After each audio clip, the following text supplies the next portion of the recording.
around and just talking stupid stuff. So how was the thing yesterday? Did you have a good time? Everybody have a good time? Yeah. Good, okay. Good job. Anybody ride the bicycles? I thought that was a little thing. Okay. Anybody stealing any bicycles? No? Okay. I was thinking of stealing one. I guess it's a good thing I didn't do it. Psychosocial vulnerability hypothesis. Hostile adults lead more stressful lives and have low levels of social support, which over time have a toxic effect on cardiovascular health. If you've got a significant other that yells at you all the time and gives you a hard time, he's going to have a heart attack. My wife's family, it was like this. Everybody loved the dad. The mother was something of an unpleasant person. She was always nagging her husband, and her husband died of a heart attack. As sad as that may seem. He died of a heart attack because he was always taking it from her. Well, that didn't sound right, did it? He was always, she was always yelling at him, and he was not reacting to it. So he was keeping it all inside, and therefore he died of a heart attack. Hostility has a indirect effect through its relationship to other cardiovascular disease risk factors, including obesity, hypertension, alcohol, and tobacco use. This is a health behavior explanation. It's because of all these other risk factors. The psychophysiological reactivity model. Hostility and anger act slowly to damage the arteries and the heart through unhealthy increases in blood pressure, blood levels of free fatty acids, and outpourings of epinephrine, cortisol, and other stress hormones. So if you're in a relationship where you're constantly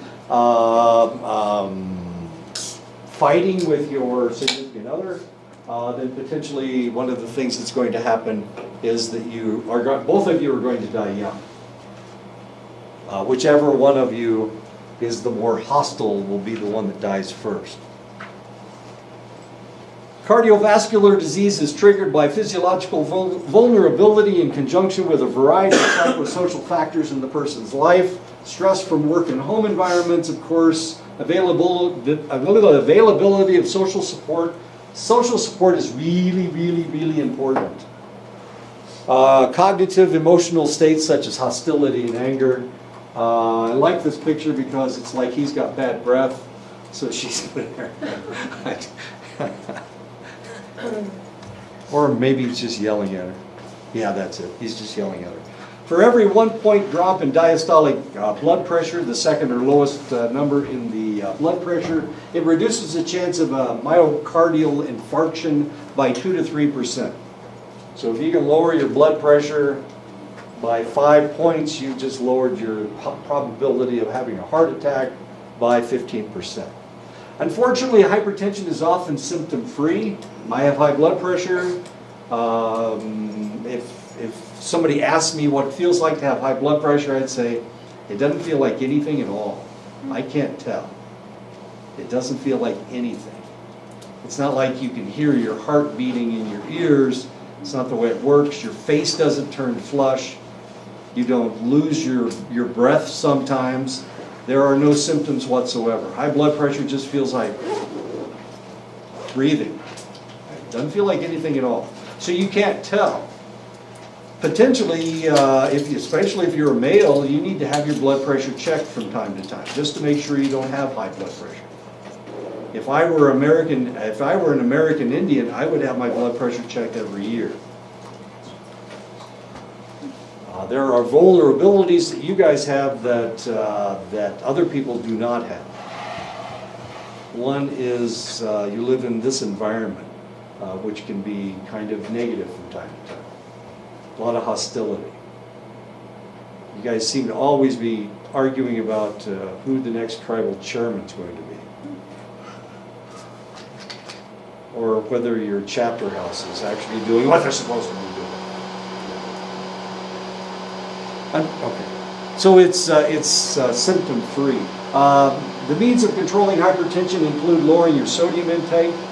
I was looking at my can of Mountain Dew yesterday, and it said it's low sodium, so I should drink more of it, right? Because it's in place of other things, I guess. Reducing excess body weight, of course, and exercising regularly, this is how you can control your hypertension. I have to brag a little bit. Yesterday, was it yesterday? Or the day before? Anyway, poor old Marius had to walk up the stairs. Yeah, Chris and I understand what that feels like. Anyway, we got up to the 5th floor. Of course, I'm not breathing hard at all because I do this every day. But Marius doesn't. And he was struggling. He was pulling himself up by a tendon. That's skinny. And you know, he's 30 years younger than us. And here he is, he's pulling himself. Anyway, so exercise, that's really good for you. And it's good that he tried to walk up the stairs. Hopefully he'll do this every day. He'll start walking up the stairs. And he'll be healthier. His risk factors are different than mine. Well, he's 30 years younger than I am. But he's lost a ton of weight. I mean, the guy's lost like 20 or 30 pounds. It's amazing. He's so good. Yesterday he said, come with me and I need to buy my lunch. And usually, I mean, in the old days, he would have gone and gotten himself a hamburger and french fries. But yesterday he got a salad and he got a fruit cup and a mineral water. No, a vitamin water. Yeah, whatever that is. And so, being the bad man that I am, being the colonizer that I am, I offered him a Mountain Dew to drive home with so that, you know, he could stay awake while he was... It's a 4-hour trip between here and there. But he turned it down. He had that vitamin water. So, see what a good guy he is? Anyway. Why are you trying to give him the Mountain Dew? I tried to give him the Mountain Dew. Why? You know it's bad for him, right? Yeah, I'm evil. Vitamin water still has a lot of sugar, though. I have no idea. It doesn't have any caffeine in it. And the other stuff has caffeine. He's real sensitive to caffeine. He's kind of a funny kid. Is that vitamin water?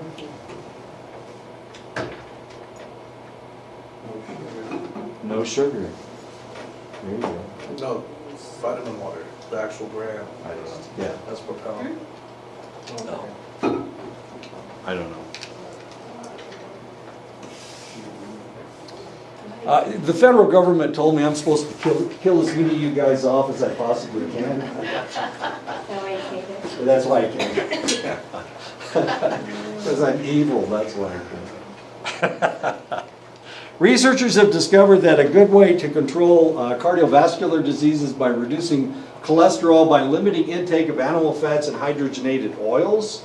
And of course he ate salad, and I don't think he even had any dressing. And he ate that thing of fruit. No animal fats and no hydrogenated oils. No more than 10% of your daily intake of calories should be from saturated fats. Of course, the saturated fats are the animal fats. So what did I have for supper last night? I had fried potatoes, fried in bacon grease. And cheesecake. No, I had half of a smoked sausage. So I had all that animal fat for supper last night. But for lunch I had fruit, and for breakfast I had vegetables. So it's okay. It's okay. If you eat 2 good meals, you can eat 1 bad meal. That's not true, but it would be nice if it were true. Checking your cholesterol periodically to determine your HDL and LDL ratios is, of course, very important. Reducing the risk of cardiovascular disease takes a committed lifestyle, which includes a combination, and this is what Marius has done. Marius has changed the way that he eats. He's changed the portion that he eats, and he has changed the type of food that he eats. I keep trying to push that Mountain Dew on him, but he won't drink it anymore. For a while there, he's coming over to my house and borrowing like 2 or 3 cans at a time. But he doesn't do that anymore. He did have a Coke, though. I saw him drink a Coke. Anyway, but he's being a really conscientious, he's changed his lifestyle, and he's exercising a lot more than he was before. His oldest son is a runner, and he gets up at like 4 o'clock in the morning to run. Anyway, and he's been running with his son. Stress management, aerobic exercise, relaxation training, smoking cessation, low-fat diet, such as the Ornish program, which I'm not exactly sure what the Ornish program is. Stress management following a cardiovascular episode may lower rates of mortality and morbidity. Increasing your social support is always very important. So you need to have friends, and if you have any problems, you need to seek out your friends. Rather than become a recluse, you need to seek out your friends. Seek out your family.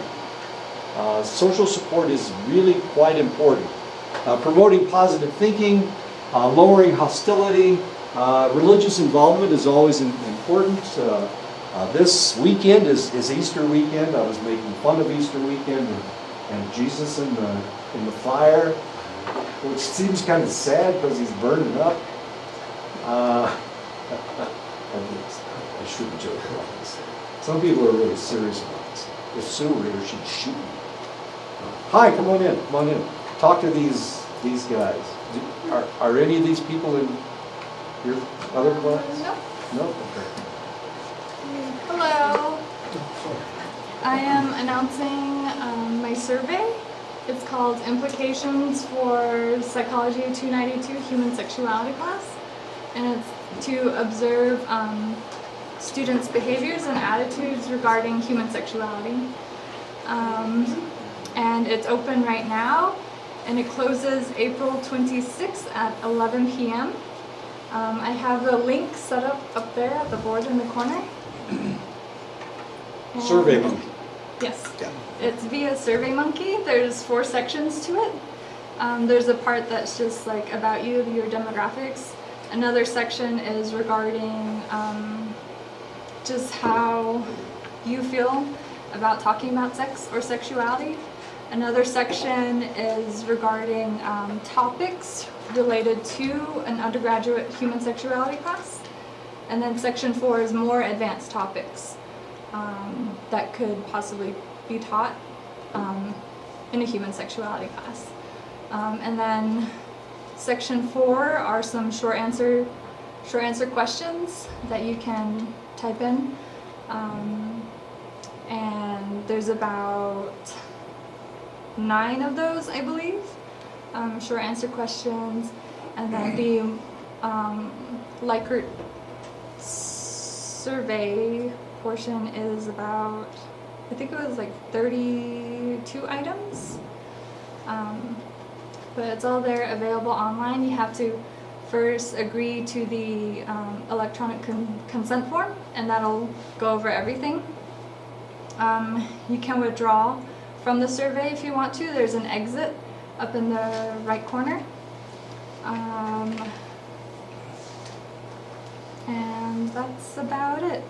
If you already accepted to the survey, like going through and agreeing and all that, but you've decided to not go through with it, just shoot me an email saying that you want to be disqualified from the survey, and then I can just eliminate you from there.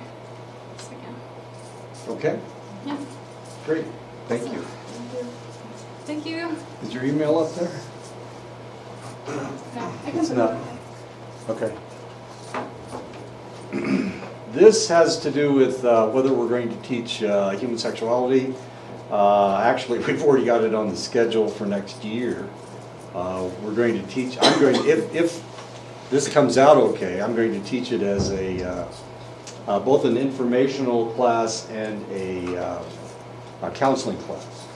How to deal with people who have been through sexual trauma and whatever. Thank you. Very nice. We'll see you. See ya, Harvey. So you know, all that stuff hit the fan. What is that stuff that hits fans? I can't remember. Last year, after Wilson came in, that stuff hit the fan. And of course, there were arguments back and forth one way and the other. The question is it taboo to talk about this stuff? Of course, Monique understands that I'm trying to kill people, so. Anyway, yeah, whether we will teach this class or not. The biggest problem in a human sexuality class is finding somebody that's willing to teach it. I don't care, I'll teach it. Nobody else wants to teach it anyway. Nobody else will touch it with a 10-foot pole. But, I think it's important.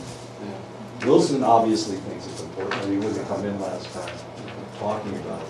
Is it gonna be part of the bachelor degree checklist? Yeah, eventually. We'll add it someplace. Eventually we'll add it.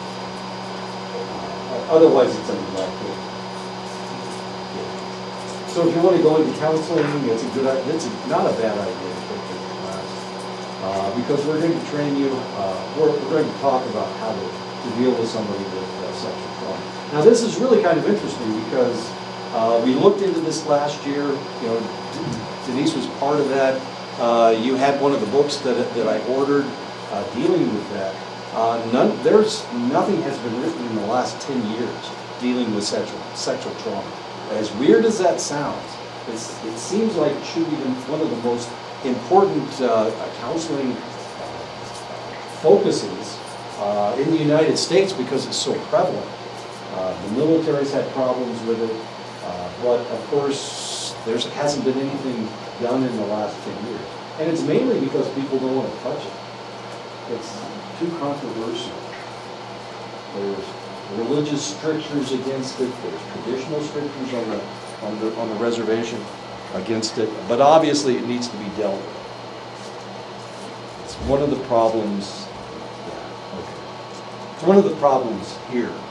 Another problem is diabetes, of course, and there's nothing we can do about that. Another is suicide, and every time we talk about suicide, somebody has a cow, and we have to start dealing with calves, yes, or something. I don't know. Anyway, suicide and sexual assault are two things that, two taboo subjects that we need to deal with. Sorry about that. And I told you, when I tried to deal with suicide up in Montana, I got fired for trying to deal with suicide. So yeah, maybe I'll get fired for trying to talk about sexual assault. We'll see. I'm ready to retire anyway. What the hell do I care? Anyway, okay, so this weekend is Easter weekend, like I said before. Religious involvement is very important. If you're a counselor, no matter how you feel about this, about religion, you need to support this as far as your clients are concerned.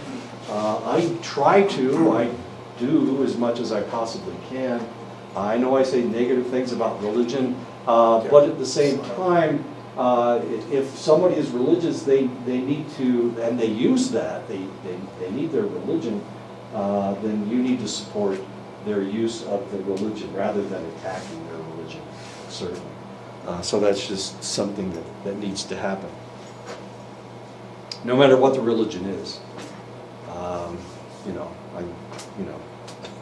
If you know about the religions, you go, there's something wrong with that one, there's something wrong with that one. But the reality is. I took that type of attitude during the Christmas break. I got invited to one of the local churches. Did you have a good time? Yeah, really nice. So yeah. Well, we'll take a look at that picture and see if you can see Jesus then. Was it a Christian church? Steve's got a picture. A picture of Jesus in the fire, which is kind of exciting. I was just curious. I shouldn't make fun. I'm sorry. I'll try to stop. One of my problems is, and this is my problem, I had an aunt that was an evangelist, so religion meant money to her. As long as you make money at it, it's okay, right? We're white people, aren't we? Oh, I'm white people. Okay, I got us mixed up with me. Okay. Controlling a type A personality can go a long way in improving someone's chances of surviving as a heart attack victim. So if you are a type A personality, and of course you know this person's a type A personality, sometimes you don't even have to talk to them. All you have to do is look at them and see how intense they are, and you can tell if they're a type A personality. This person is more likely to die of a heart attack. So you need to try to calm them down, is what you need to do. Make them relax. Controlling hostility and anger are paramount in increasing longevity. Hostile people are more likely to encounter stress and less likely to have stress-busting resources such as social support. The more hostile you are, the fewer friends you have. That's the way it works. Interventions focus on identifying triggers of anger, what pisses you off, developing strategies for coping with aggravation. Aggravation is deadly. It's literally deadly. When somebody is, let's see, how can I explain this? If you have an individual that suppresses their anger, keeps it all inside, if they start to get aggravated, then they are primed for a heart attack. My father-in-law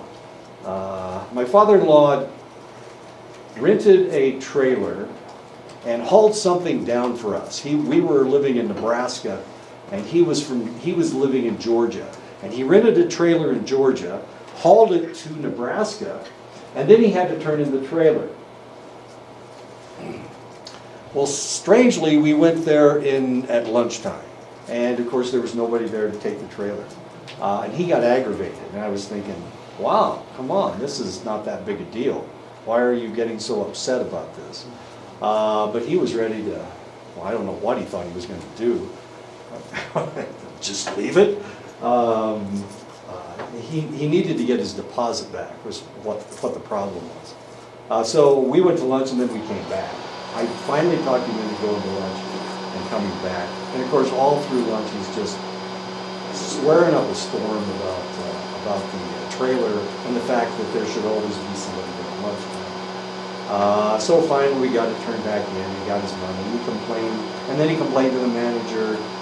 And I'm thinking, geez, this is a lot of aggravation for somebody who's just trying to turn in a damn trailer. This is crazy.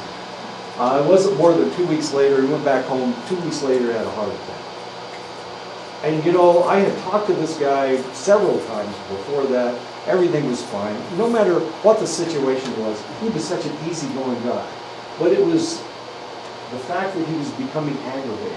He maybe had a TIA, maybe he'd had a small stroke, and that had caused his aggravation. But it was the aggravation that killed him. So if you've got an individual that is an easygoing person, and all of a sudden they get agitated by a lot of different things, potentially they're primed for a heart attack. So you need to talk them down off the roof. Anyway, so what are we doing? Oh yeah, we're dealing with aggravation. Helping participants challenge cynical attitudes and modifying unrealistic beliefs and expectations. So you just need to talk to this person and try to get them, stop them from being silly about things, being cynical, that kind of stuff. In normal humans without diabetes or hypoglycemia, glucose is regulated by the action of insulin and glucagon. This is the way it's supposed to work. This is the way it works with everybody. Diabetes used to not be that prevalent in the United States. And then we started eating fast foods. You know whose fault it is? It's Ray Kroc's fault. Ray Kroc, there used to be little hamburger stands around the United States. But there weren't any major chains around the United States. All of a sudden, McDonald's started opening all over the place. And that was Ray Kroc that did that. Anyway, and they were cheap. They were like 5-cent hamburgers. So you could buy a whole bag of hamburgers for 50 cents. And of course, they were about that. I mean, you could eat 10 hamburgers with no problem. So it's Ray Kroc's fault. So all of a sudden, we started eating fattier foods. We started eating a lot of fast foods. You don't have time to cook tonight. let's just go to McDonald's. And we'll get a hamburger, french fries, and a milkshake for, I don't know, 25 cents. This is in the old days, of course. Now, of course, we got all this body fat that we're maintaining because we're eating so much fat. We're not exercising as much as we used to. In the old days, not so many people with diabetes. Now, tons of people with diabetes. Glucagon stimulates the release of glucose, causing blood glucose levels to rise. Insulin decreases blood sugar by causing cells to take up glucose. So insulin is very important. Insulin tells your cells, take up the glucose. That will feed you and everything will be fine. But if your insulin doesn't work, or if you become insensitive to insulin, all of a sudden you have type 2 diabetes. And now we got a really serious problem. Insulin and glucagon are produced in the pancreas in cells called the islets of Langerhans. As stupid as that sounds. Type 1 diabetes is an autoimmune disease where the immune system attacks the islet cells and that produce insulin and glucagon. And because it attacks them, it kills off these cells, and now you're not producing any more insulin. And if you don't produce insulin, you got to take it in somehow. And of course, you use synthetic insulin in a pump, or you either take it in a pump, or you shoot yourself in the stomach with insulin. That's where you have to push your insulin. In the old days, of course, there were no insulin pumps, so everybody had to grab a pinch an inch and then shoot themselves in the stomach with insulin after they ate, as strange as that may seem. Diabetes mellitus is a disorder of the endocrine system in which the body is unable to produce insulin, that's type 1, or is unable to properly utilize this pancreatic hormone, and that's type 2. So your cells become insensitive to insulin, and that's type 2 diabetes. If you stop producing insulin for one reason or another, then that's type 1 diabetes. Okay. So you have to take 2 different medications for each one. One, you take insulin, and the other, you take metformin, which makes you more sensitive, your cells more sensitive to insulin. There's no known cure for diabetes. Once you got it forever. There's nothing we can do about it. You cannot transplant a pancreas. The pancreas is not only does it create insulin and glucagon, but it also creates stomach acids. And because of that, we don't want to touch it. If you chop into somebody's gut, you don't want to grab a hold of the pancreas. If you grab a hold of the pancreas, it's got stomach acids in it, and it'll melt your gloves for one thing, but it'll melt everything around it. So you can't transplant a pancreas. Is that true? Yeah. I don't think we can. Maybe they are transplanting pancreases. No, they're not. No, they're not. No. I've seen surgeries where they were working with the pancreas. Oh, it's ugly. I've already told you the story about the guy that had a pancreatic abscess, and we sent him down to the hospital to die. So is it more like jelly? Kind of feels like jelly. Like you try to move it all. Yeah, it's not like if you grab a hold of the liver has a membrane around it, and you can actually pull it out as a chunk. Your pancreas is kind of a mass. Yeah, it's kind of an amoeboid mass, so it's really hard to get rid of. Spleen is that. The spleen is this spongy thing. I mean, you can't take it out. It breaks apart. It tends to break apart. As much fun as that is. So the next time you guys are in somebody's thorax, just kidding. What's happening now? Okay, there's no known cure for diabetes. Heredity and lifestyle seem to play a role in both types of diabetes. Diabetes affects 25 million people in the United States. That's 8.3% of the population has one form of diabetes or the other. 8.3% of the population. This was rare. It was rare. We had, when I was in school, when I was in 1 through 12, first grade through the 12th grade, we had one guy with diabetes in our school. And he had type 1 diabetes, of course. We didn't even know what type 2 diabetes was. We had to make it up. We had never seen it before. And the reason is because people were eating relatively good food. There were hardly any obese people. This is back in the 50s and the 60s. So if you look at a movie from the 50s or 60s, there's no fat people. Look at a documentary about the hippies. They're all skinny. They're all slender people with really funny looking hair. The hair's the most important part. But now we eat all this crap. I mean, if we talk about going down to Gallup, we talk about which hamburger joint are we going to go to? Yeah, Blake's, of course. Well, that's where I'm going. I'm going on Friday. I'll buy me a hamburger. Go to 505. 505? So Where- it's right on top of the hill as you're going towards Wait a minute. Then Gallup. South of 491. Stay straight. Okay, so I'm coming into town, I go past all those. You go over the overpass, over the. I have to go over the overpass. Then you go up a hill. I-40, go up the hill. I go up the hill so I stay on that road. Go down and you go back up. And that's 505. Yeah. Should be on the left side. I'm driving. Right across Ellis there. So it's better than Blake's? Yes. Oh, man. Okay. Wings, I mean. The wings, the hot wings are good. Burgers are The big. burgers are big and you get like a lot of fries. Now here's the question. You eat hot wings? You know what those are? Chicken wings. There's no meat on it. What the hell are you eating? You're eating skin and you're eating whatever they slobber over. There's meat on there. There's no meat. Have you ever eaten a chicken breast? You grab a chicken breast and it's like all meat. Yeah, that's Okay. what it is. But a wing, there's maybe a little bit of meat right next to the bone. You're going to the wrong places. Yeah, you go around. I'm going to You're gonna remember You can get 505. boneless, that's the breast.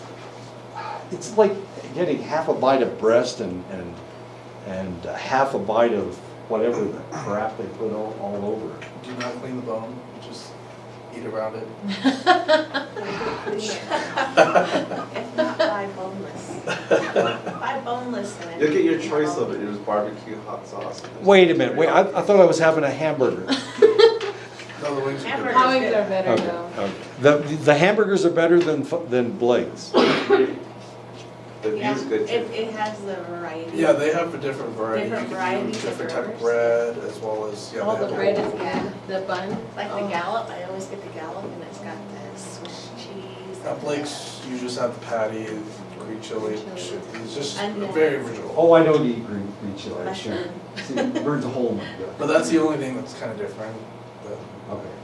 yeah, Blake's is just burgers, but 505, you can put like mushrooms on it, onion, mushrooms, bacon, egg, type of cheese, avocado.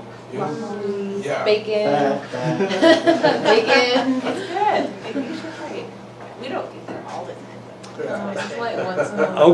Okay. On Friday, I have to go get my provisions, so I'll go to 505. Now you just Google it, I'll show you. maps. Yeah, get on How your to Google do Map it. app. You know how to do You that? mean- 505. You know the maps? What? The maps, it's on your phone. I don't think I have Oh one. my god. Or get on your laptop, Google it, print it out.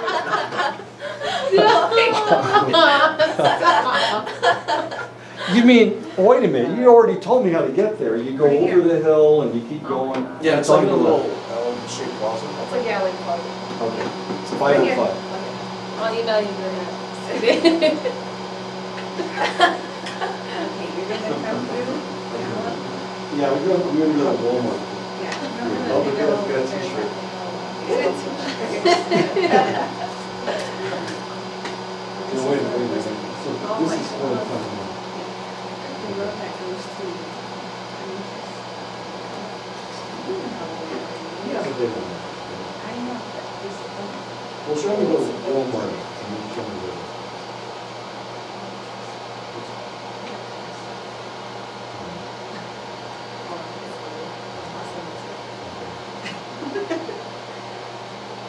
We'll have to leave it alone.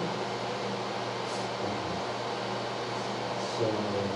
Make sure you don't go there when it's closed. In like hour. So I'm driving in on 491, something. And that's 40. So I go over 40. Oh, it's just on the left. Okay. So I just stay on this road and It's on, It's on top of that. Okay, gotcha. It's in the plaza. it's in our plaza, Okay. it's the corner. And they close it on Fridays? No, it's open from 11 to 8. 11, On okay. Sundays it would close. I don't know why, but I would go on Sunday. Maybe It's they're right across religious. the Ellis Tanner. Yeah. Ellis Tanner? Mm. Okay, Yeah. all right. You'll see. Well, I'll meet you over there. You're paying. So you guys have been keeping this a secret from me for like 3 years. You've been my students for 3 years, and you've been keeping it a secret. And I've been eating it. Freddy's, and I ate it. Blake's. Have you found a culture?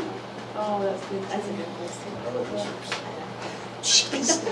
Besides the beer. More secrets. You guys are keeping more secrets. What else is there? Now we know why everybody is so pudgy. It's because they eat all this 505 wings. Wings are nothing but fat and with a little bit of meat. Anyway, diabetes is the third most common chronic illness. It is the seventh leading cause of death in the United States. Annual cost of diabetes in the United States, $174 billion. $174 billion. You could build like 5 aircraft carriers with all the money we spend on diabetes. People who have diabetes are twice as likely to die as cohorts without diabetes. That is because it is so dangerous. But that's not it. That's not all. We have people that are pre-diabetic. That's my wife. She's pre-diabetic right now. This is something I'm worried about because my wife equals my money. She gets retirement. If she dies, I'm broke. What happened? Did the electricity go off? No. Well, this thing turned on. Sound like it did. Yeah, I think the electricity went off. There it goes. Okay, it's coming back on. An estimated 57 million people in the United States are pre-diabetic. They have a blood sugar that is high, but not high enough to have diabetes. People who are pre-diabetic are at an increased risk of developing type 2 diabetes, of course, and heart disease and stroke. Once upon a time, if you had type 1 diabetes, you had it from birth, or you developed it when you were a child. But now adults are developing type 1 diabetes. This is insane. I've never seen anything like this before. When I was working in medicine, none of this took place. And now all of a sudden it's rampant in the United States. We never saw type 2 diabetes because I was in the service where everybody was skinny. Huh, I wonder what's going on. I'll tell you what. This thing. Now. Did it overheat?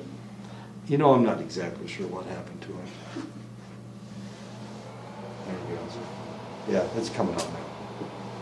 Anyway, so somebody that's pre-diabetic is more likely to develop heart disease, stroke, or type 2 diabetes. Type 2 diabetes. Prevalence rates vary around the world. Diabetes is absent or rare in select developing countries, in Africa and Eastern Mediterranean and the Western Pacific. Oh, geez, go away. However, rates run from 14 to 20% in some Arab, Asian, Indian, Chinese, and Hispanic American populations. As you can see, Mexico has a high diabetes rate. So does Chile, for no reason whatsoever. and so does Guyana, is up there. So of the South American, Central and South American, and North American countries, some of them have high rates and some of them have low rates. Now the weird thing is, this is Peru right here, and as you can see, Peru has a really, really low rate. Right next door is Chile, which has exactly the same population, but they have a high diabetes rate. Isn't that weird? When I was in Peru, when we were in Peru, the people were slender and they ate a lot of seafood. I don't know if that had anything to do with it. Potatoes were invented in Peru, in that area of South America. That's where they were developed. And they've got hundreds of different types of potatoes. We went up into the mountains one day. There was this student at one of the universities, and she befriended us, actually, is what happened. And she took us up to her village. It's a Quichua village, where there's no non-Quichua in that village. And they fed us lunch, which was fabulous because it was all these different types of potatoes. There were purple ones and yellow ones and green ones and white ones. I mean, it was fabulous. Really, really good lunch. As long as you get the global map on. Sure. Can I point out something? Sure, please.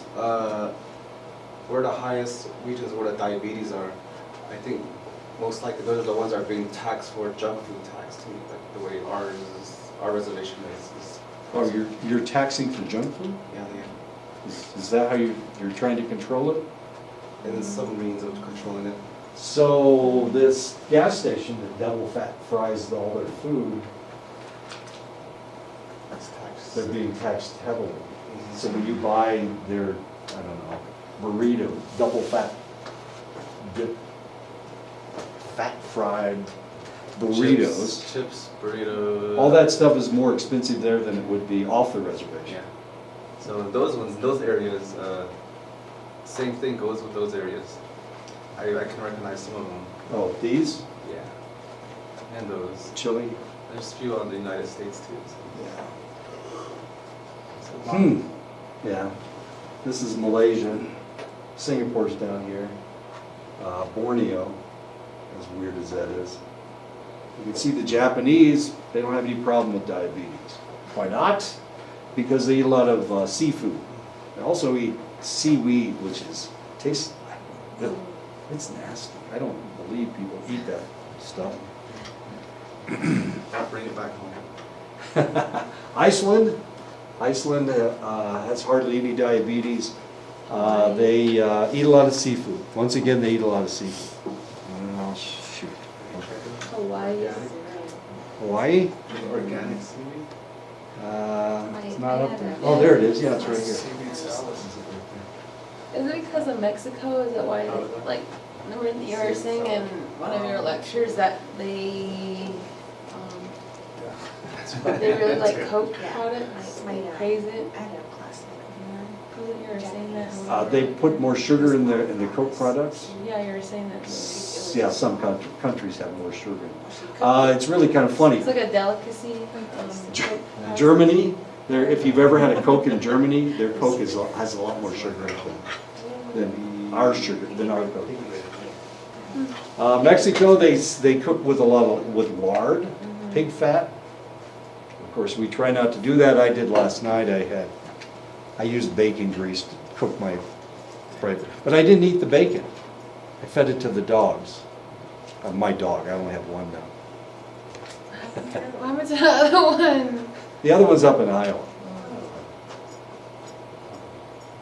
The United States, African Americans, Hispanic Americans, and American Indians have higher rates of adult onset diabetes than European Americans, Asian Americans, or Cuban Americans.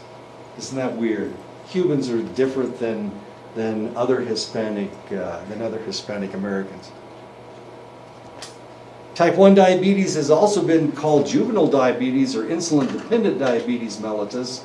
Type 1 diabetes is an autoimmune disease in which the immune system attacks the insulin and the glucagon-producing islet cells of the pancreas, Symptoms of type 1 diabetes include excessive thirst and urination, craving for sweets, weight loss, fatigue due to the body's inability to metabolize glucose for energy.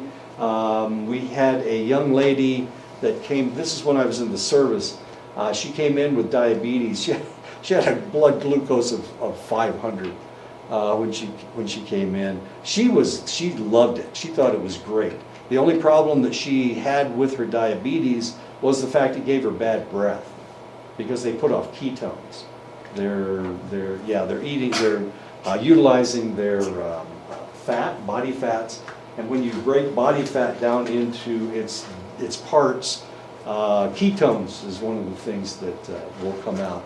Ketones smell really bad, and the only problem she had was the ketones, because she was getting slender. She didn't have to exercise, so she hid her bad breath with alcohol. So she came. Not only did she come in with a glucose of 500, but she also came in drunk, which was kind of fun. Anyway, she didn't die. Don't worry, she didn't die. We saved her. We saved her life. Peak incidence of type 1 diabetes occurs around puberty, 10 to 12 years of age in females, 12 to 14 years of age in males. And this is all we used to see. We never saw type 1 diabetes of a 30-year-old. It just never happened. We had an individual that was a colonel in the United States Army. He developed diabetes after he got out of the service when he started drinking heavily. He developed type 1 diabetes. That was an oddity. That's the first time we'd ever seen that. But he developed it because of his alcoholism. It was alcohol-induced diabetes. And it was his daughter that was the one that had the bad breath with ketones. Type 1 diabetes accounts for 5 to 10% of all diabetes cases. Symptoms seem to mimic the flu. You have excessive thirst, frequent urination, unusual weight loss, extreme fatigue, and irritability. And of course, she was kind of a grouchy thing anyway, cute little thing, but with bad breath. She's kind of grumpy. Type 1 diabetes requires insulin injections, and of course, you have to shoot it into your gut. You can't shoot, or your leg. You can shoot it in your leg, I guess. But you certainly, there you go. Shoot it into your gut. The people at greatest risk for type 1 diabetes are people with a family history of type 1 diabetes. It means that you have a genetic proclivity for a sensitive pancreas. 2, 4, 6, 8. I have 4 signatures. Okay, that's it. Type 1 diabetes affects males and females equally. Highest prevalence rates are among European Americans.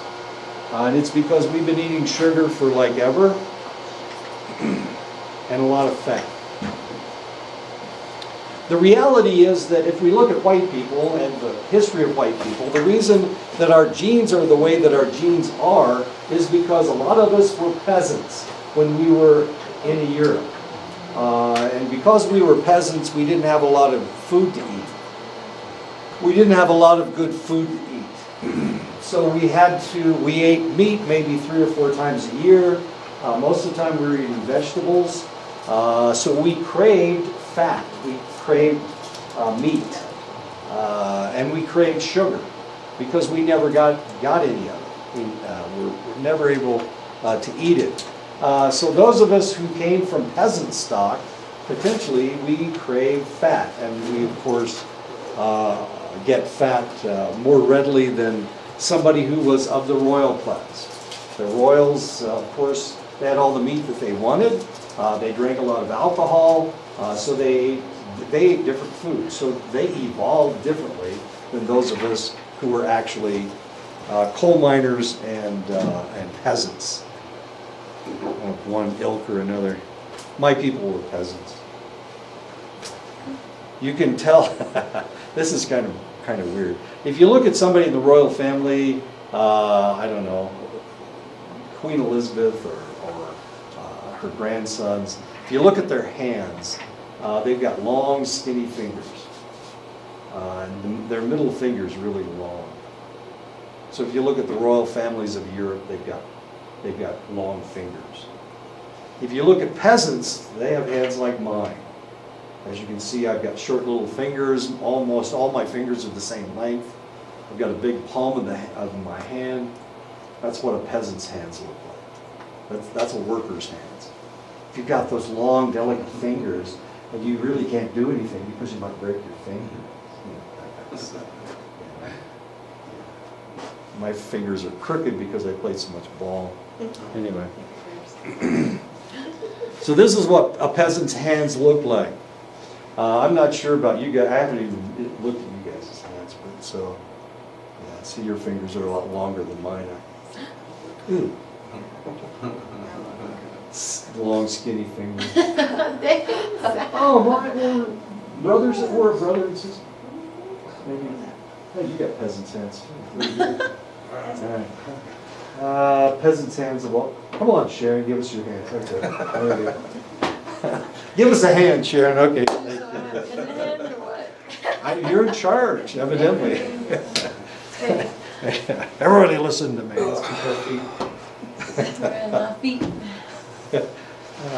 Yeah, is your second toe longer than your big toe? My second toe, no. It's kind of like, We were talking about that earlier, about toes. no, it's not. Everybody hates the way their feet look. I think my feet are pretty. Well, I have the only pretty feet in the world. It's kind of sad.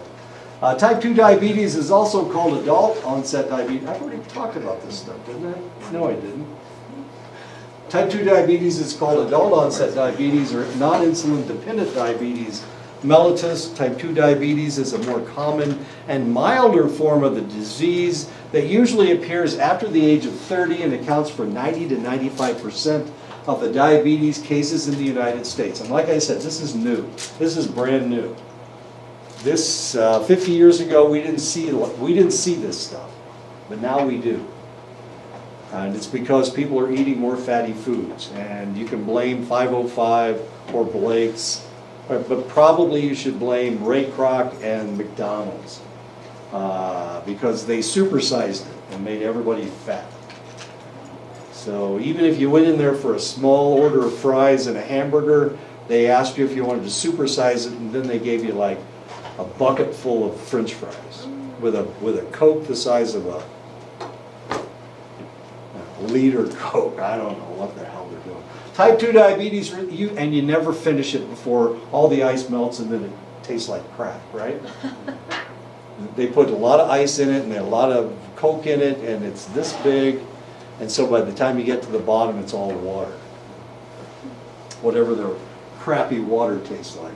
Type 2 diabetes results from insulin resistance, glucose intolerance, where the cells either become intolerant to insulin or insensitive to it. Type 2 diabetes affects more women than men. Why? What's wrong with women? Why do you guys have more type 2 diabetes than men do? What's wrong with you guys? What the hell did you do? We hold more fat. You do. You maintain more fat. Why? Why? If you don't retain fat, then you don't ovulate. And if you don't ovulate, you don't make babies. If you don't make babies, you're. Why is it? Why is it? Because we don't need fat. So you do. You need fat. We don't. So guys we don't retain fat like you guys. I'm sorry? Should be the opposite. Different species, I guess. Type 2 diabetes affects more women than men. Type 2 diabetes requires strict regimen of diet and exercise. Actually, you can control type 2 diabetes with your diet, but you have to be really serious about controlling your diabetes. You may not need to take any medication. You can control it with your diet. But you have to exercise, and you have to stop eating as much fat and sugar as you were eating before. Type 2 diabetes is more prevalent in people over the age of 45 with a family history of diabetes. Type 2 diabetes is more common in people who are overweight. Type 2 diabetes is more prevalent in people with a low HDL cholesterol or high triglycerides. And this is one of the reasons, and I keep bragging about Marius and what a great job he's doing. He has diabetes in his family. And he started talking about this about 6 months ago, well, longer than that, last academic year. And over the summer he decided, geez, I'm going to get diabetes if I don't cool it. So now he's being a good fellow. Symptoms of type 2 diabetes include all of the symptoms of type 1 diabetes, plus blurred vision, frequent infections, cuts that are slow to heal, tingling or numbness in hands or feet. One of the things that glucose does to you is that it makes your blood vessels hard. And since it hardens your blood vessels, you can increase your circulation. So normally an individual who exercises, their blood vessels get larger to supply more blood to their extremities. But if you are a diabetic, that doesn't happen. And since that doesn't happen, you heal much, much slower. White cells can't get to the area, so you have infections that don't heal. You also have, that's why you have tingling and numbness in your hands and feet. That's your extremities. And it's because of your blood vessels aren't expanded. So there you go. Isn't that a bunion? No, that's an infection. It's an infection. It's an infection. One of the things that doctors are supposed to do if you are diabetic, they're supposed to look at your feet. And the reason is because, remember, your hands and feet, you don't always feel them if you're diabetic. You have tingling, you have numbness, you're not exactly sure what's going on. A lot of people don't like to look at their feet because they think their feet are ugly. So they never look at their feet. If they're diabetic, of course, they may have some kind of an infection and it just won't go away. People that are diabetic, if they get an abscess, they get a wound, a lot of times that wound won't heal up. It won't close up and then heal. I worked in a podiatry clinic, and there are times that I walked in, wound care. Oh my gosh, people who are diabetic, their feet, there'd be big holes. Yeah. The doctor will be in there cutting out the dead skin, or whatever dead tissue that's in there, restuffing, antibiotics being injected in it. It was something, I just always wondered how these people walk. Yeah. Well, the reason they can walk is because they can't feel They it. can't feel it. They don't feel their feet. So the next thing that happens is they lose their feet. Yeah. They cut it off. They cut their feet off. Like it becomes gangrenous, so they have to cut it off. They're already cutting out to necrotic tissue. Exactly. So this is not something that you want. I've been in, I'll tell you about, the guy who has a wife who has lost her leg, and now she's in hospice. Nothing they can do. There are times when, especially the elders, when you tell them do not bother your feet, the Right. doctor will tell them. But a lot of the, they get stubborn. A lot of the elders, they get stubborn. They don't listen. They'll go in there and they'll come back and say, oh, it's not clearing up. And the doctor will look at it and go, I thought we told you not to get it wet. Yeah. Don't get it wet, keep your feet dry. But instead, what they do is they end up soaking their feet, and it gets worse. Yeah. So, and then they have to like talk to the family members and tell them, give them specific instructions. Right. Care for your feet, care for your mother, your father's feet, your grandparents' feet. Right. Make sure that you don't soak them. So you don't soak them when they're diabetic. No. That's what You happens. have to keep it clean because it gets more infected, especially if the water is I know. Yeah, I walked in on it. I always look at my podiatrist. Are you used to this now? Exactly. Yeah. Well, there's 'cause Yeah, I wasn't gonna, see, I wasn't gonna talk about Yeah. this. And the smell is like, I know you talked about all like, oh. Yeah. I work in a nursing home, so I'm like, yeah, the smell is. Dead human tissue is not it's not making, it's not a good smell. It's not a good smell. Not a good I you walked can't in- make that You face. can't make the go. face. I walked in on one You day, just have to like. you know, it was really bad. And I'm like, I said I really wanted to gag. I walked in and I couldn't, you know, just like, doctor, you gotta send these papers, you know, and he was just like, hold on. You have to Doctor, you gotta approve, sign you it. have to approve this card, you know. And, yeah, it has a smell to it. It's something you guys Nice. you gotta get used to it. Yeah, Oh. yeah. Yeah, and they need to understand what's going on. Yeah. And that's the biggest problem. Yeah. And they need to be, Oh. they need to educate the diabetes Yeah. patients. Unfortunately, ceremonies aren't gonna take care of it. Not the smell, that's for damn sure. They'll breathe through your mouth. Doesn't work. It No. just makes it worse. Then you can taste it. Yeah. Yeah. Yeah. Yep. Yep. And it's on your clothes. Yeah. Yep. Well, type 1 diabetes is more common among European Americans. Type 2 diabetes is more prevalent among minorities. African Americans, American Indians, Hispanic Americans, Asian and Pacific Islanders, people of low socioeconomic status. It is predicted that 7.2% of the population will have type 2 diabetes by 2050. And that's a lot of people with bad feet. It really is. But there are things that you need to do. And one of the things you need to do is keep an eye on your feet and do what the doctor tells you to do with your feet. But of course, some people are smarter than the doctors are, so they'll go ahead and soak those damn feet. Hypoglycemia is where the blood sugar is too low. Diabetes is actually chronic hyperglycemia, where the blood sugar is chronically too high. Unregulated blood sugar increases risk of many health complications, including the development of atherosclerosis and cardiovascular disease. And the reason you have so many problems is because your blood vessels are hardening. When you're a diabetic, when you have too much sugar in your system, then your blood vessels will harden. And all of your blood vessels will harden, is part of the problem. And of course, that leads to cardiovascular disease. About 5 to 10% of women will develop temporary situational diabetes during pregnancy.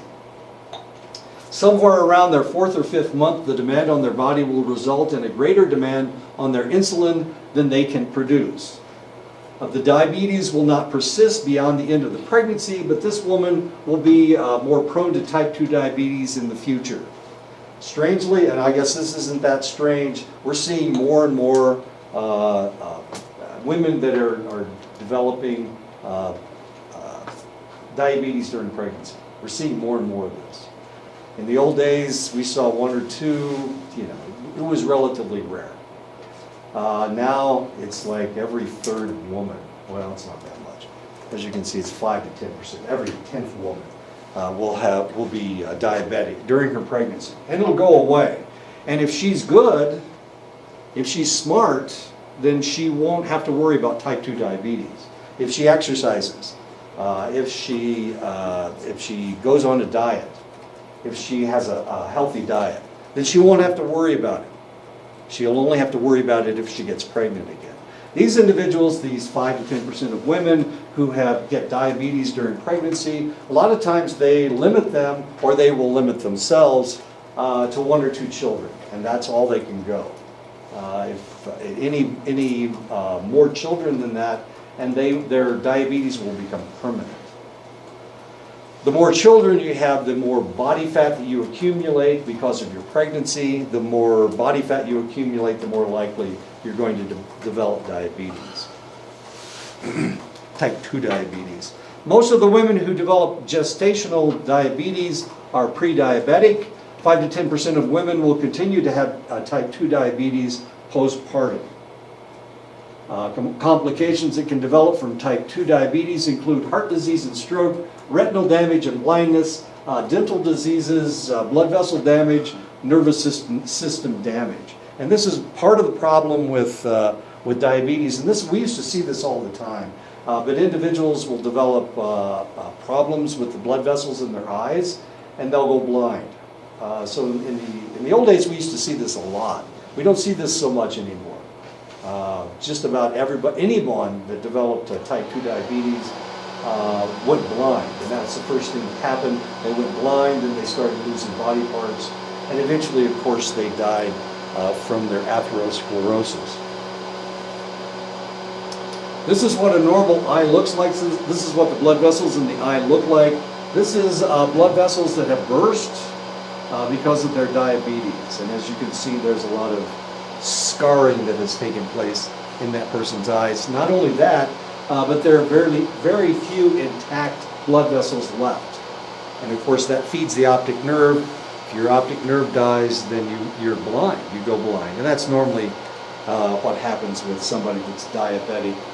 Or in the old days, that used to happen with just about everybody, but in these days, it's a little bit different. We're not seeing as much blindness as we did before. Diabetes may be caused by multiple factors, including viral or bacterial infections that damage the islet cells, an overactive immune system, genetic vulnerability.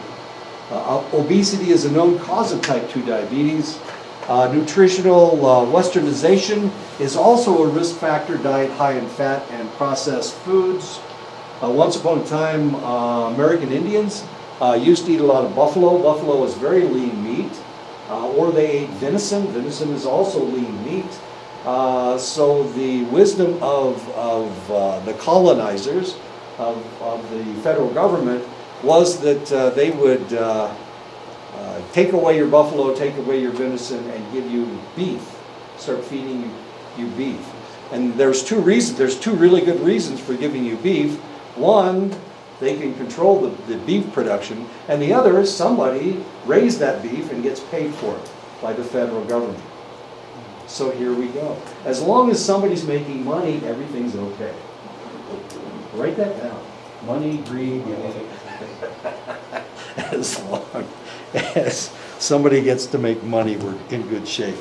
About 30% of overweight people have diabetes. 85% of people with diabetes are overweight. The more fat tissue a person has, the less sensitive the tissue is to insulin. Poor diet may partly explained by some racial and ethnic groups are at increased risk.